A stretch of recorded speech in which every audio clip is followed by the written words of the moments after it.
Assalamualaikum warahmatullahi wabarakatuh. Perkenalkan, nama saya Kamaludin dengan NIM 12202102. Di sini saya akan meresensi novel yang berjudul Kami Bukan Sarjana Kertas. Baik, yang pertama, penulis novel Kami Bukan Sarjana Kertas ini ialah J.S. Kairen.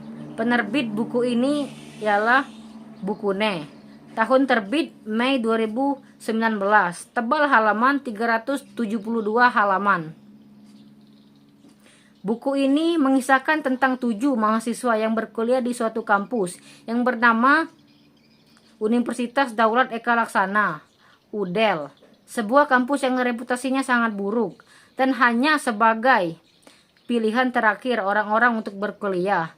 Di dalam buku ini terdapat beberapa tokoh sebagai mahasiswa, diantaranya ada Ogi dan sahabatnya Ranjau, lalu Arko, kemudian Sania, lalu Juwisa, Gala, dan Catherine. Sekumpulan mahasiswa ini memiliki alasan mereka sendiri untuk berkuliah di UDEL. Ada yang karena terpaksa, ada juga karena ditolak kampus pilihannya. Cerita dari buku ini kebanyakan berkaitan dengan kehidupan mahasiswa yang mengalami kesulitan, seperti si Ogi yang harus di DO dan menjadi tulang punggung keluarga setelah kepergian ayahnya. Buku ini juga mengajarkan tentang bagaimana upaya dalam mengejar mimpi. Penyampaian hal tersebut dibalut dengan cerita tentang pertemanan, persahabatan di antara tokoh-tokohnya.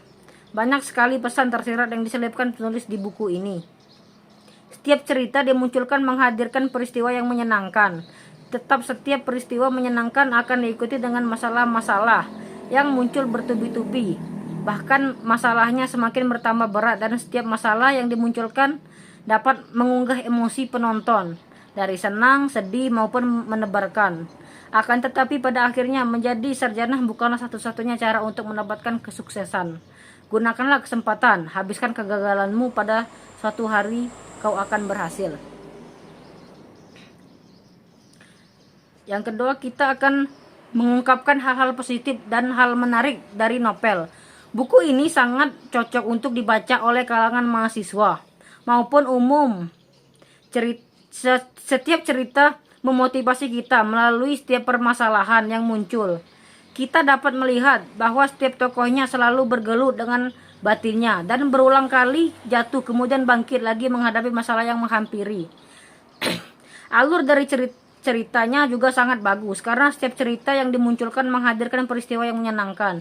Tetapi setiap peristiwa menyenangkan akan muncul masalah-masalah yang muncul bertubi-tubi.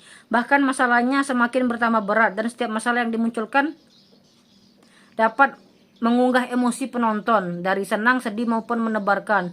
Bahasa yang digunakan adalah bahasa Indonesia dan tidak baku, yang mudah dipahami oleh pembaca, serta terdapat beberapa kata yang lucu yang dicetak miring. Selanjutnya, kekurangan yang ada di dalam novel. Terlalu banyak tokoh yang diceritakan sehingga membingungkan pembaca untuk menentukan tokoh utama. Dan yang terakhir, pembelajaran apa sih yang dapat diambil dari novel ini? Pesan dari Novel ini mengajarkan bahwa mahasiswa itu harus memahami dan mengerti setiap tindakan yang diambil. Karena setiap tindakan itu memunculkan sesuatu yang tidak kita ketahui, yang berdampak positif ataupun negatif pada kehidupan yang kita lakukan. Mungkin itu saja resensi novel dari buku Kami Bukan Sarjana Kertas ini. Lebih kurangnya saya mohon maaf pada Allah. Marilah sama-sama kita mohon ampun. Billahi taufiq wal hidayah. Wassalamualaikum warahmatullahi wabarakatuh.